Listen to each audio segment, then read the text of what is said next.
Olá, seja muito bem-vindo ao podcast Vozes da Rica, esse formato novo que nós estamos iniciando para a Editora Rica, para poder conhecer um pouco mais do processo criativo dos autores, como nasceu essas obras, como essas obras de fato têm impactado a vida das pessoas, porque carregam mensagens que não vieram só de mensagens que são tendência, que são só de relevância para a sociedade, mas de fato são mensagens que nasceram do coração de pessoas que vivem aquilo que pregam. Então aqui você vai conhecer a história de pessoas, de autores muito especiais, então fique atento aos próximos episódios, garanto que você vai ser impactado. E no episódio de hoje, o primeiro desse podcast, nós estamos com o pastor Hugo Moura, que é autor do livro Façamos o Homem do Barro à Cruz, que está aqui do meu lado. Esse livro que tem impactado a vida de homens, então você vai conhecer um pouco da vida dele. Pastor, seja bem-vindo. Obrigado, Rafael. Que bom estarmos aqui, poder participar desse podcast, poder falar um pouquinho sobre essa parte do ministério, né, que foi escrever esse livro. Então, estou muito feliz de estar aqui e poder participar com você nessa tarde. Muito legal. Bom, como eu falei para vocês, nós recebemos aqui pessoas que vivem aquilo que pregam, porque esse sempre foi o intuito da Editora Rica, é ter conteúdo que transforma de dentro para fora. Então eu vou fazer aqui algumas perguntas para a gente poder conhecer um pouco mais do processo de escrita desse livro. Então eu já tenho aqui a minha colinha, vamos dizer assim. Então a primeira pergunta é o seguinte: em que momento o senhor percebeu que precisava escrever esse livro, né? Eu acredito que você, na caminhada no ministério, já tem aconselhado muitos homens. Então, de onde veio a inspiração, em que momento veio para poder escrever? Bom, é uma boa pergunta, né? Como você falou, o grande objetivo da nossa vida é falar, ministrar, pregar e também, quando o Senhor nos chama para escrever algo, tem que ser algo que condiz com a nossa história, né? E graças a Deus, esse ano eu tenho a oportunidade de estar completando 40 anos de caminhada com Cristo. Então não são 40 dias, não são 40 meses, são 40 anos da minha história. Eu tive uma adolescência e juventude muito complicada emocionalmente, né? E com muitas rejeições, muitas coisas que assim danificaram a minha identidade. Na verdade, eu não queria ser eu. Por muitos anos eu não quis ser eu. Então, a partir da minha experiência com Cristo, da minha conversão, ele mudou a minha história. Literalmente, ele mudou a minha história. E eu costumo dizer que Jesus me fez ver a minha vida como ele vê. Então, quando eu comecei a enxergar quem eu era aos olhos de Deus, eu falei, é bom ser eu, né? É bom ser o Hugo. Então isso começou a minha história. Então eu me entreguei para Cristo muito cedo, com 17 para 18 anos, e realmente foi um mergulhar da minha vida em Cristo. Comecei a servir a Deus logo em seguida, né? Eu não tive tempo para ficar em altos e baixos. Na minha vida nunca foi uma vida de altos e baixos na fé. Então, em pouco tempo eu estava servindo, liderando, cuidando de gente, né? E a gente vai entrando em contato com muitas histórias. Então, ao longo da minha vida, eu fui vendo muitas histórias. Com 31 anos, eu fui levantado pastor, e aí eu comecei a liderar uma igreja. Por 17 anos, eu liderei uma igreja. Então, eu vivenciei a história de muitas pessoas, de muitas famílias e de muitos homens, né? Mas precisamente em 2022, eu já vinha assim orando e trabalhando aqui na casa com os homens da casa e sempre vendo essas histórias e buscando uma forma de atingir a realidade, de poder mudar a realidade das pessoas. A gente sabe que nós estamos vivendo uma geração onde os homens têm sido grandemente afetados na sua identidade. Então a gente vivencia isso no dia a dia da igreja. Então em 2022 eu me deparei com um vídeo, né, do Bispo JB, e ele começou a falar sobre um livro que ele estava lançando, né, que era a jornada de meninos a homens, né, E ele começou a falar e ele disse algo assim muito interessante. Ele falou assim: eu tenho 2 filhas e eu olho para os homens hoje e eu fico preocupado, como minhas filhas vão se casar? Então eu preciso começar a ser mais efetivo no trabalho com os homens. E aquilo me chamou a atenção, eu também tenho uma filha. E eu falei, eu preciso também, de alguma forma. Então quando saiu o livro dele, eu li o livro, gostei muito, me impactou muito. Assim que eu terminei de ler o livro, eu voltei e li de novo. Então assim, num período de 20 dias, eu li 2 vezes o livro. E na segunda vez que eu fui lendo, né, na primeira vez eu li porque eu queria ler, mas na segunda vez, quando eu terminei e orando, o Espírito Santo falou assim, lê de novo. Mas agora eu quero ir falando com você, à medida que você for lendo. Então eu fui lendo e fui fazendo apontamentos. E fui fazendo apontamentos daquilo que Deus falava comigo através do livro. E aí então aquilo virou um esboço, né? E aí eu fui conversando, né, aqui na casa com a nossa liderança, tudo, e eu fui vendo que isso realmente tinha assim um peso, tinha uma importância. E depois de 1 ano e pouco, mais ou menos 1 ano e meio, foi quando o Espírito Santo falou para mim, volta naquele esboço e eu quero que você comece a escrever sobre esse assunto.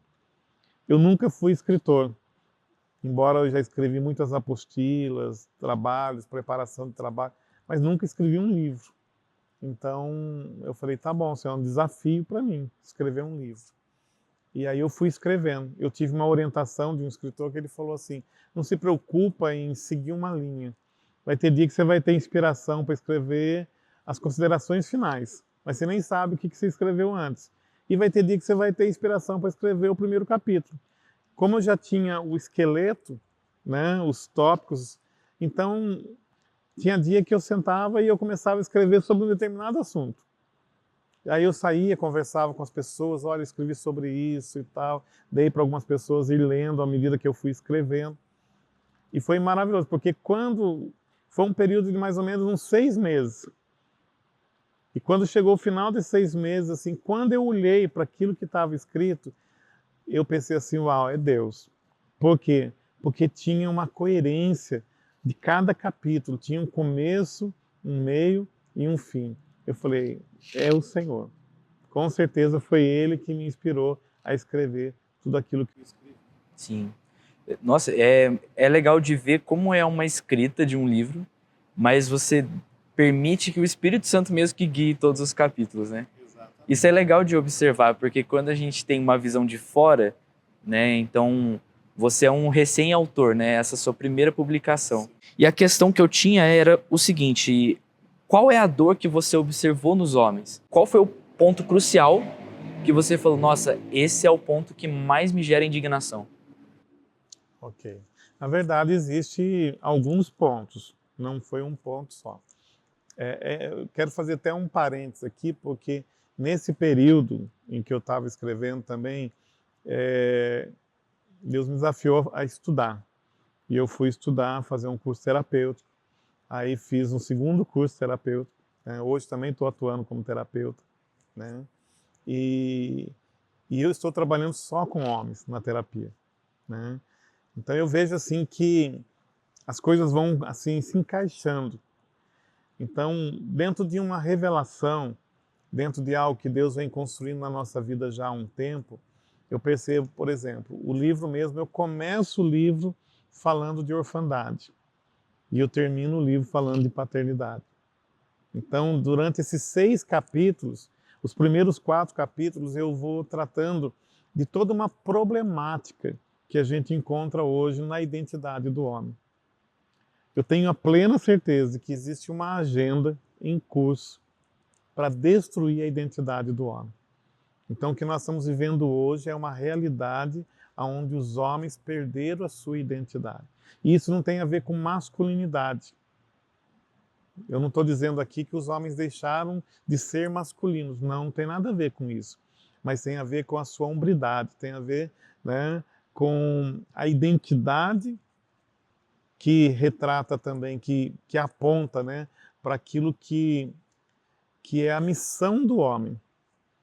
Se ele não conhece quem ele é, e isso tem alterado a missão dele como como esposo, como pai. Então nós temos, por exemplo, hoje homens casados que não sabem ser esposo, porque a sua identidade foi danificada ao longo do curso da vida dele, né? E muitos deles são pais e são órfãos. Então é um órfão mais velho gerando órfãos mais novos. Então isso é um grande desafio para a gente, lidar com isso, romper esse ciclo de orfandade na vida desses homens para que a identidade deles seja restaurada a tal ponto que ele passe a exercer o seu papel de homem na sociedade, o seu papel de esposo e o seu papel de pai, de uma forma que ele possa cumprir um propósito de Deus na vida dele. Uhum. Muito interessante, porque se a gente observa, muitas pessoas, às vezes, que caminham na igreja, que a gente, às vezes, tem a oportunidade de conviver na vida, vamos dizer assim, a vida com Cristo. E aí a gente faz as conexões, e aí tem aquelas pessoas que estão no início da caminhada da fé. Às vezes, essa questão da orfandade, a pessoa não observa que ela sofre consequências disso, né? Então, às vezes, de um acontecimento quando era criança, às vezes o pai deixou quando era muito novo, né? Ou às vezes o pai faleceu de alguma forma, né? E às vezes a pessoa carrega essa marca para a vida inteira e não observa o reflexo disso nas outras áreas, né? Exatamente. E é interessante por quê? Porque normalmente quando a gente ouve essa palavra orfandade, quando eu comecei a escrever sobre orfandade também, os meus olhos foram para essa realidade. A realidade daqueles que perderam a figura do pai. Mas a coisa é mais crônica. Por quê? Porque maior é o número de órfãos de pais vivos. E é essa realidade que tem causado maior dano na sociedade e isso chega também na igreja. Porque é tão destrutivo como a perda do pai, da figura do pai, é a ausência do pai, mesmo ele estando presente dentro de casa. Entendeu?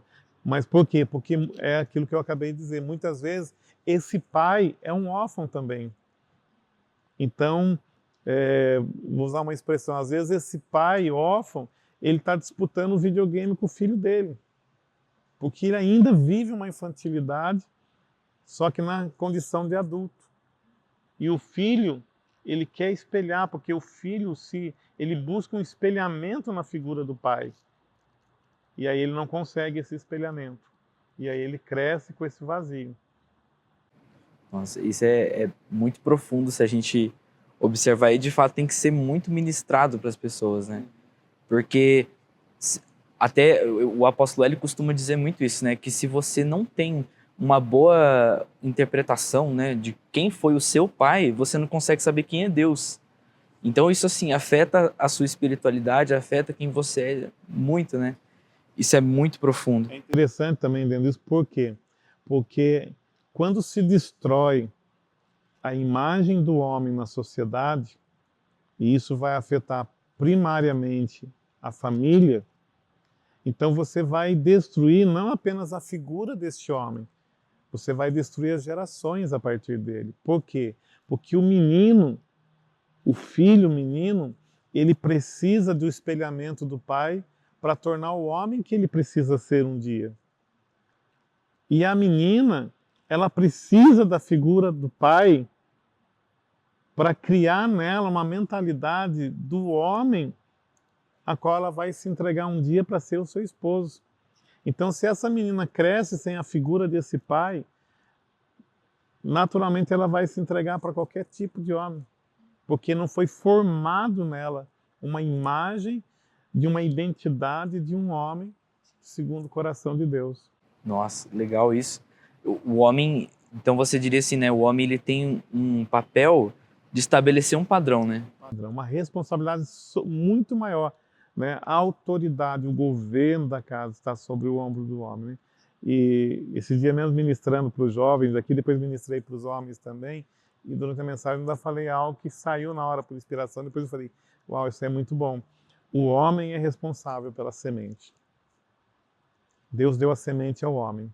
E o homem, ele tem que zelar pela semente e pelo fruto que essa semente vai dar. Então, você caminha guardando essa semente, preservando ela, porque quando ela é lançada, ela vai gerar os seus filhos e você é responsável, você continua sendo responsável pela semente, né, de formar esse menino, porque todo menino, ele vai precisar de um homem maduro, principalmente se for a figura do pai, para dar a mão para ele e conduzir ele para um caminho de maturidade. Sem isso, ele vai ser também um adulto infantilizado no futuro. Nossa, isso é demais, né? E eu acredito que seja o tipo de leitura que a pessoa, de fato, tem que se aprofundar naquilo que ela está lendo, né? Então, muito interessante.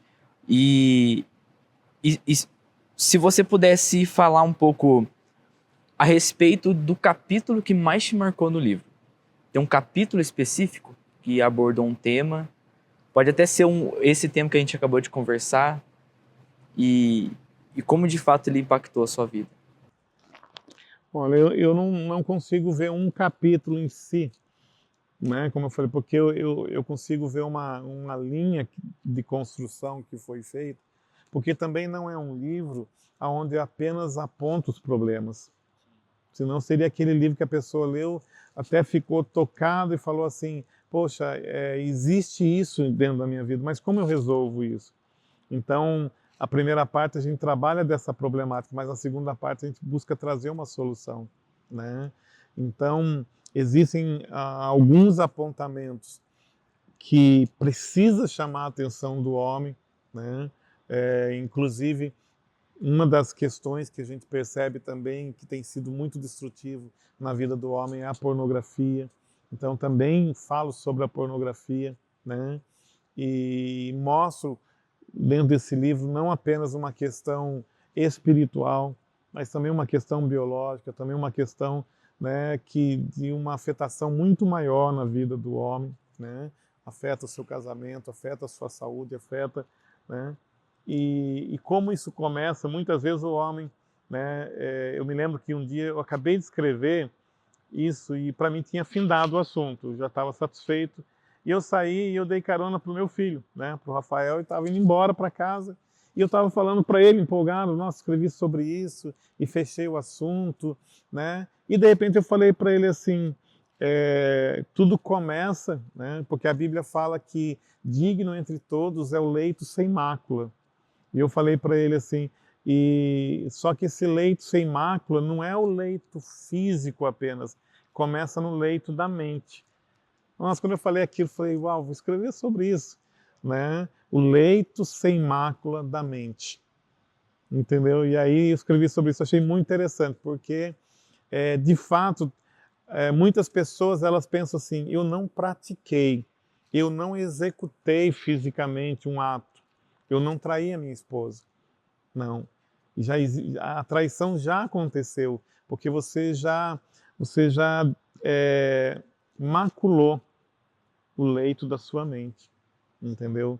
Então a pornografia, né, ela vai trazer esse dano. Jesus falou sobre isso, porque Jesus elevou o nível, né? Ele tirou, e no novo pacto a gente sabe que as questões não são mais tratadas de fora para dentro, e sim de dentro para fora. Então, quando muitos pensam assim, não, se eu não executar do lado de fora, não aconteceu nada.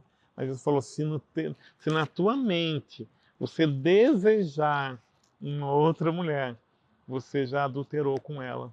Então você já pornificou o leito, né, da sua mente, entendeu? E aí existe um processo interessante, né, de a gente trazer remover a mentira, trocar a mentira pela verdade. A gente precisa esse trabalho.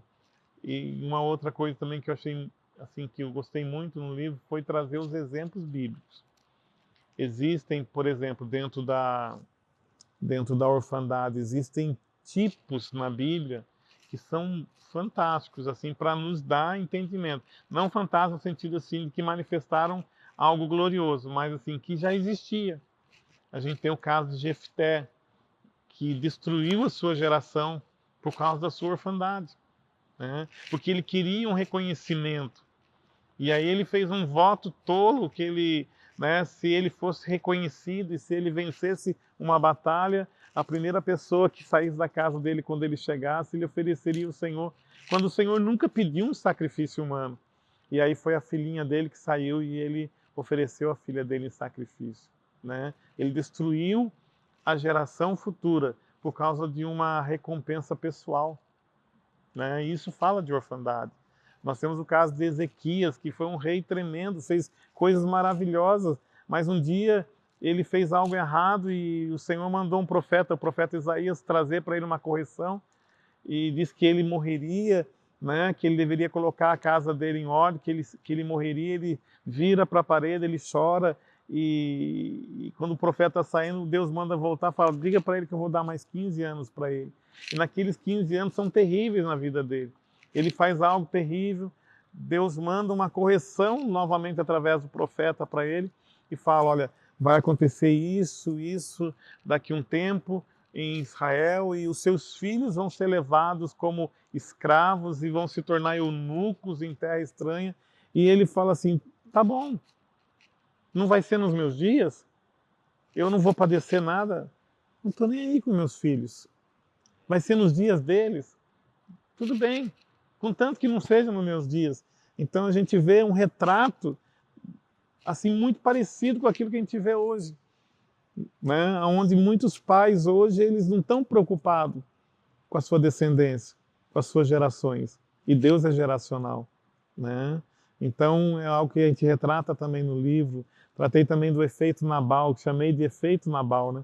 Porque Nabal foi um homem que é pouco falado de Nabal, mas ele produziu algo na vida da esposa dele tão terrível, a ponto de Deus até rejeitar ele e matar ele em alguns dias depois daquilo, né? Ele expõe a esposa dele a uma vergonha e ele está na sua festa particular, né? E a casa dele seria destruída, ia impor algo sobre a vida do rei Davi, tudo por um egoísmo, entendeu? Tudo porque uma pessoa órfã, ela é egoísta, ela não vive pela coletividade, entendeu? E aí a mulher dele, Abigail, vai lá e se expõe à vergonha e traz livramento para casa, né? E ele, como diz assim, eu estou celebrando as minhas conquistas pessoais, né? E esse efeito Nabal existe nos nossos dias. Quantas esposas estão se expondo, estão carregando fardos, e o seu esposo é um Nabal, né, que está celebrando a sua festa particular em detrimento da exposição da sua própria família. Isso é muito legal. E até o bom dos exemplos bíblicos é que realmente usa de exemplo algo que aconteceu, algo que materializa, né, o que está sendo falado, que às vezes por uma realidade que às vezes é meio difícil de entender e às vezes no exemplo bíblico o homem pode entender de forma mais fácil. Muito interessante isso. Eu ia até mencionar Ezequias, porque eu lembro o Bispo JB chega a mencionar ele também, né? E eu lembro que quando eu li, eu falei, nossa, que interessante isso, né? De fato não se importar com a próxima geração dele. Então, muito interessante observar como a falta do posicionamento do homem pode afetar, de fato, as gerações dele. Tem afetado. Sim, tem afetado. Eu ia até comentar sobre isso, porque hoje, esse ano de 2026, eu acabo de sair da faculdade. Agora eu sou formado, e esses 4 anos de faculdade eu observei muito como as pessoas se comportavam ao meu redor. Né, eu fui do curso de comunicação social, que é um curso que já é conhecido por ter muita gente que não bate com os mesmos ideais que os meus, que são pessoas que são complicadas, vou dizer assim. Então, tem visões diferentes. Estou sendo muito educado, né? Então, assim, eu observava muito como os homens da minha classe eram. E eu via o quanto era difícil de se posicionarem, quantas mulheres tinham um papel distorcido de quem elas eram. E eu pensava, cara, como o feminismo, como as pessoas têm criado essas mentiras mesmo, simplesmente por causa da falta de posicionamento dos pais dessas pessoas, das gerações passadas. Hoje a gente vê um reflexo na geração Z, que a gente fala, né? A pastora Eliana ministrou esses dias sobre isso, mas a gente observa o quanto a geração Z se tornou uma geração de homens que simplesmente não se posicionam, homens conhecidos como homens banana, a geração, como é que fala, do bisnaguinha tá vindo, que as pessoas falam que os meninos estão vindo já mais fracos. Então, assim, como isso tem refletido na sociedade? A mulher assumindo um papel que não é dela, o homem se omitindo. Então, de fato, esse livro é uma mensagem que precisa ser lida nos dias de hoje, né? Ser recebida. E o que você interpreta, né? Porque um dos pontos mais interessantes do livro, quando você bate o olho, é a capa. E aí primeiro eu queria saber como nasceu a ideia da capa, mas também o que você entende como façamos o homem do barro à cruz. O que significa isso? Então, na verdade, quando eu comecei, eu já tinha o esboço, o esqueleto, né? Ali a estrutura do que eu ia escrever, os tópicos, mas eu não tinha um nome para o livro.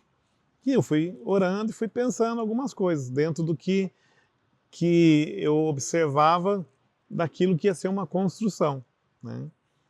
E o meu filho trabalha nessa área também, o Rafael, e eu falei para ele, né? E na verdade isso foi um trabalho em família, né? Porque minha esposa me incentivou muito, minha filha, né? E eu escrevi e passava para eles foram os primeiros a ler, porque eu disse para eles desde o primeiro dia, tudo que eu escrever eu vou passar para vocês. Se não for uma verdade na minha vida, vocês têm a obrigação de falar para mim assim, olha, não escreve isso, porque você não tem autoridade para falar sobre isso, entendeu? Então eles foram a minha peneira, eles foram aqueles que foram observando tudo. E o Rafael, falei para ele, Rafael, eu imagino, né, eu imagino assim um homem sendo formado, né? Daí ele falou, mas eu não sei como fazer isso, não é a minha área, né? E aí ele falou, pai, deixa que eu vou começar a criar algo. E aí ele começou a me apresentar algumas ideias. E aí eu falei, ó, desse primeiro desenho, eu acho que isso aqui é legal, o resto não achei legal. Daí ele falou, então isso aqui tá bom, vamos partir daqui. E foi, né? Eu lembro até que ele, quando estava próximo já dessa capa, esse homem que está sendo esculpido ali, né? Ele estava todo assim, todo tanquinho, sabe? Todo engomadinho assim, né? Aí eu falei, não gostei dessa imagem, não, porque, né, parece que dá. E aí quando ele trouxe dessa forma, eu falei, não, agora, né? Então a mão, queria assim que as pessoas entendessem por quê. Porque a capa, porque o nome, né? Eu entendo assim que o objetivo é mostrar que existe uma ação divina, né, nas nossas vidas, na nossa história, que é a mão de Deus nos moldando. Nós estamos sendo moldados, né? Do barro, por quê? Porque é a origem do homem. O homem nasceu do barro. E por que, né, do barro à cruz? Porque nós entendemos que sem Cristo na nossa vida, sem nós entendermos o sacrifício de Cristo, sem uma experiência pessoal com Cristo, uma experiência onde o sacrifício de Cristo molde a nossa vida, nós não vamos entrar nesse modelo de Deus para a nossa vida. Deus, ele é o autor da vida. Deus tem o desenho original de toda a criação. Deus tem o desenho original do homem. Deus tem o desenho original da família. Deus tem o desenho original do casamento. Deus tem o desenho original para a formação dos filhos. Deus tem o desenho original para a igreja. Deus tem o desenho original para a sociedade. Então, façamos o homem, é um voltar para esse desenho original. É permitir que Deus nos amolde do jeito dele. Tem um texto no Velho Testamento, né, quando o profeta, né, ele fala assim que Deus mandou ele descer à casa do oleiro e ele começou a observar o oleiro trabalhando no barro. E ele disse assim que o barro até se quebrou na mão do oleiro. Mas ali tem uma chave maravilhosa, que ele fala assim, que o oleiro não descartou aquele barro. Então imagina que já estava quase que um vaso formado e de repente Eu já vi vídeos disso aí, né, de pessoas tentando aprender, e é engraçado, né, porque a pessoa coloca a mão ali e de repente ela não tem a prática e o barro bagunça tudo e desfaz tudo, né? Então eu imagino assim, então de repente deu tudo errado. Mas a Bíblia fala assim, que o oleiro pôs-se novamente a trabalhar nesse barro. Então eu vejo que assim é a nossa história. Teve momentos na nossa vida que estava dando tudo errado, né? Mas Deus, ele colocou, e quando a gente permite que Ele coloque a sua mão sobre a nossa vida, que Ele use as pessoas, que Ele use a igreja, que Ele use os ministros de Deus para trabalhar na nossa vida. E a gente fala até que os 5 ministérios é a mão do oleiro, né? É o apostólico, é o profético, é o evangelista, é o pastoral, é o mestre, trabalhando na nossa vida, nos moldando.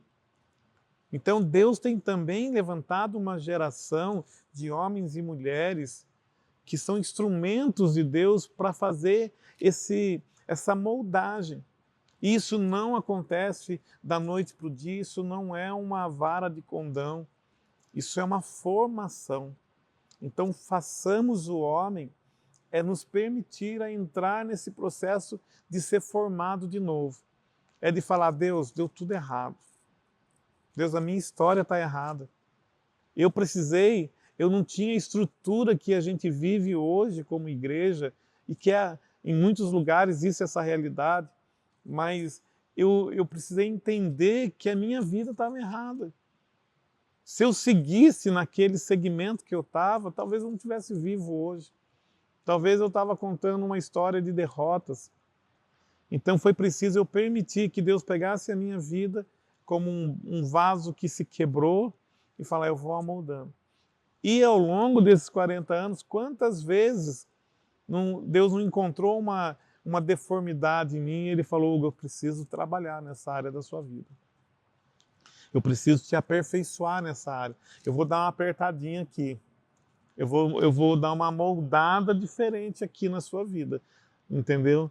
E esse é o molde de Deus. Por quê? Porque Ele tem o desenho original. Ele é o Senhor, né? Ele tem o desenho. Então façamos o homem, na verdade é um convite, primeiro a reconhecer, deu ruim, não posso prosseguir, eu tenho que permitir que Deus me faça de novo, se for preciso. Eu tenho que me deixar ser moldado por Deus, porque às vezes a gente fica preso no nosso egoísmo, a gente fica preso no nosso passado, ou a gente tenta lutar com as nossas próprias forças. Vou acertar. E a gente vai se afundando cada vez mais. É como alguém numa areia movediça, tentando sair sozinho, mas está só se afundando, só se afundando. E essa é uma realidade. Como nós falamos, as famílias estão sofrendo, os filhos estão sofrendo, as esposas estão sofrendo, os casamentos estão acabando. E o homem precisa entender, eu preciso ser feito de novo, preciso me deixar ser moldado pelas mãos de Deus. E até se você pensar, há uns meses atrás eu falei disso com os jovens. Porque se a gente fala sobre a renovação da mente, né? Talvez não seja algo que seja imediato. Então, a gente vê histórias de pessoas que são transformadas, mas um processo de você se permitir ser moldado por Deus, de fato, é necessário, né? Então, é muito importante passar por isso, né? E é interessante que você falou sobre você ser levado à cruz, né? Então, existe um desenho, e esse desenho, como você falou, do homem do barro, que foi criado lá em Adão, foi criado a partir do barro, né? E foi levado até a cruz. Então, é muito interessante esse processo. E até, como a gente está nos minutos finais dessa nosso podcast, Vozes da Rica, então, como você vê que esse livro vai impactar a vida de pessoas daqui a um tempo?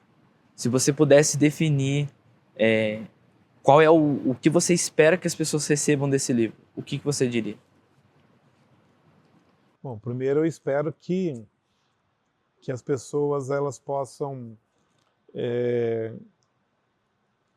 entender que elas precisam viver esse processo na vida delas. Esse rompimento de uma realidade presente, de algo que não está dando certo, né? O desejo de mudança, de falar eu preciso de mudança. Eu vejo que o livro não é a solução, mas ele pode ser uma resposta para aqueles que estão começando a entender que algo está dando errado, né?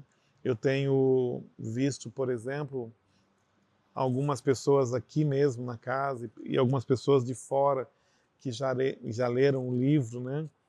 Inclusive uma pessoa disse para mim que ela leu o livro em 2 dias, né? Ela ficou internada no hospital, pediu alguns livros, um dos livros que a esposa levou foi esse. E falou para ele, esse aqui você não leu ainda. E ele falou, pastor, eu li em 2 dias. E ele falou assim, eu estou assim refletindo muitas coisas na minha vida, na minha história. Então eu vejo isso, que é preciso, como eu disse, eu creio que ele não é a solução, mas ele é uma ferramenta. Ele é uma ferramenta que pode abrir os olhos, que pode lançar luz em áreas que estão em trevas na vida dessa pessoa. Porque trevas não tem apenas a ver com questões assim das trevas, de Satanás, mas a ignorância, a falta do conhecimento. Porque a ignorância parece pejorativo, mas é ausência de conhecimento. Então, à medida que a pessoa for lendo, eu tenho certeza que vai trazendo luz, vai lançando luz nessas áreas que a gente comentou aqui, mas na leitura a pessoa vai poder ver. Por exemplo, quando eu falo de uma agenda, a gente descreve toda uma agenda cultural, mundial, em relação à destruição da identidade do homem, sobre a orfandade. Então, isso vai começar a trazer luz. E a pessoa começa a se identificar, ela fala, aqui me pegou, né? E o gostoso de quando você lê um livro, ou quando você escuta uma mensagem, é quando ela te pega por dentro, né? Porque aí faz com que você pare e pense, eu preciso experimentar isso na minha vida, né? E é interessante porque eu termino, por exemplo, o livro falando sobre os homens do amanhã, né? Que para mim é uma coisa muito interessante isso. É quando você entende que a luta das futuras gerações precisam ser vencidas hoje. Então hoje eu sou pai de 2 filhos, sou avô de uma neta, né? E eu tenho que olhar para a geração da minha neta. Eu já não vivo mais preocupado com os meus dias, com a minha geração, e sim que aquilo que eu viva hoje continue afetando a vida dos meus filhos, mas que possa deixar um legado e uma referência para as minhas gerações. Há um tempo atrás eu vi um videozinho na internet que tinha uma musiquinha e tinha um texto, né, sendo passado. E ele falava assim, daqui a 50 anos muitos de nós não existiremos mais. E eu comecei a pensar naquilo, falei, é verdade, eu não vou estar aqui. Mas o que as pessoas vão falar? Será que seremos lembrados? Né? Então a questão não é o Hugo ser lembrado, mas o que eu deixei para essas gerações. O que eu pude marcar na vida. Porque se um único homem, lê esse livro, e já aconteceu isso, de pessoas chegarem a falar, eu estou profundamente impactado. Então, se ele viver uma transformação, eu sei que eu estou mudando gerações, né? A Bíblia não fala muito sobre Ananias. Apenas fala que Deus falou para ele, ele foi lá e orou para um tal de Saulo. Ele mudou a história de Saulo. Talvez ele tenha mudado a história de muita gente, não sei. Mas talvez ele tenha mudado somente a história de Saulo. Mas Saulo mudou a história de milhares e milhares de gerações, entendeu? Então eu creio nisso. Eu creio que se impactar a vida de uma pessoa, né, e mudar a história dessa pessoa, a gente está mudando a história das suas gerações. É um órfão que vai se amadurecer, né? E eu até queria falar sobre uma frase, ainda nesse finalzinho, que eu creio que tem tudo a ver com o livro, que foi a frase que me pegou no livro do JB. E é até a epígrafe desse livro. O que diria o menino que você foi ao homem que você se tornou. Quando eu li isso, me pegou muito forte. E eu fechei os olhos na hora que eu li o livro e eu falei assim, Senhor, o que diria o Hugo que eu fui com 16 anos, com 17 anos, todo conturbado na sua mente? O que ele diria para mim hoje? Né? Eu não vou ver isso não vai acontecer. Mas o Espírito Santo colocou algo no meu coração naquela hora, ele falou assim, ele diria para você, valeu. Né? Aí passou alguns dias, eu comentei com a pastora Rosa, né? A gente estava falando sobre família, né? E eu estava falando do livro, e ela falou algo para mim, ela falou assim, o Rafael, teu filho, gravou as minhas aulas de família. E no final, e gravou 2 vezes, porque eu gravei 2 vezes as aulas do Efatá com ele. E no final, eu perguntei para ele, e aí, Rafa, o que você achou das aulas? Ele falou assim, muito boas aulas, mas para mim não é uma novidade. Ela falou, por que você está falando isso? Porque eu vivo isso dentro de casa. Né? Então, isso é exatamente... Eu não ouvi do menino que eu fui, mas eu ouvi do menino que eu formei homem, que é o meu filho.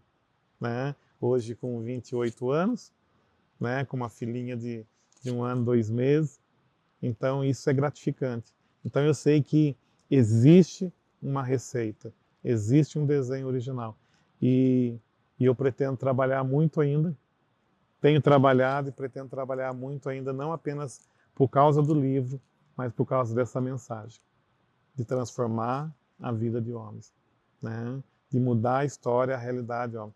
Inclusive, um pastor amigo meu, ele comprou o livro, ele leu, e ele chegou para mim e falou, pastor, eu posso usar esse livro para discipular os homens aqui da casa?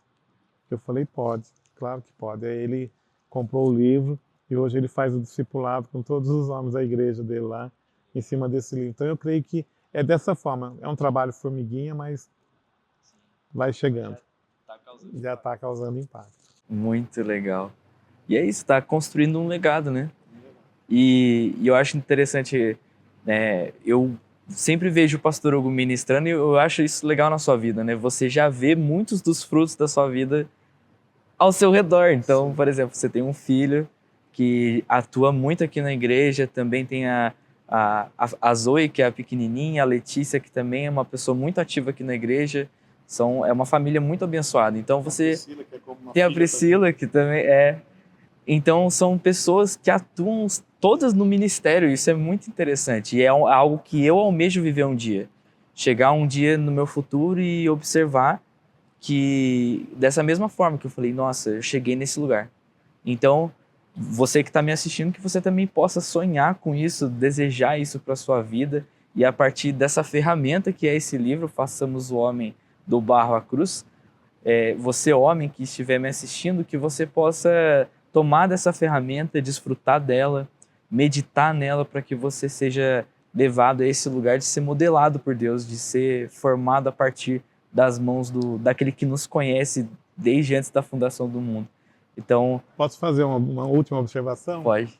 Não é um livro apenas para homens. Isso é interessante falar. Já me perguntaram, eu digo algo assim, você mulher, casada, é um livro para você ler, para que você possa ajudar o seu esposo a se tornar esse homem que talvez também é o desejo do seu coração que ele seja. É um livro para você, moça solteira, jovem, para que possa mudar o modelo de homem com quem um dia você vai se casar, né? E por que eu digo isso? Porque esse trabalho, né, e essa construção toda na minha vida aconteceu porque eu sou um homem casado, bem casado, vou completar 37 anos ao lado da minha esposa, né? Como diz a Bíblia, marido de uma só mulher, a vida toda, né? E a minha esposa, ela tem muita participação naquilo que Deus formou na minha vida e tem formado na minha vida. Eu sou muito grato a Deus pela vida dela, porque ela é um instrumento de Deus também para formar o homem que eu me tornei. Muito legal. E é isso. Então a gente encerra aqui, que você possa continuar participando dos nossos conteúdos, assistindo, comentando e saiba que a Editora Rica ela promove mensagens assim, mensagens que de fato servem para transformar as pessoas de dentro para fora, a partir da palavra de Deus, a partir de testemunhos de vida com Cristo. Então nós ficamos por aqui. Obrigado, Pastor Hugo, pela participação e até a próxima. Tchau!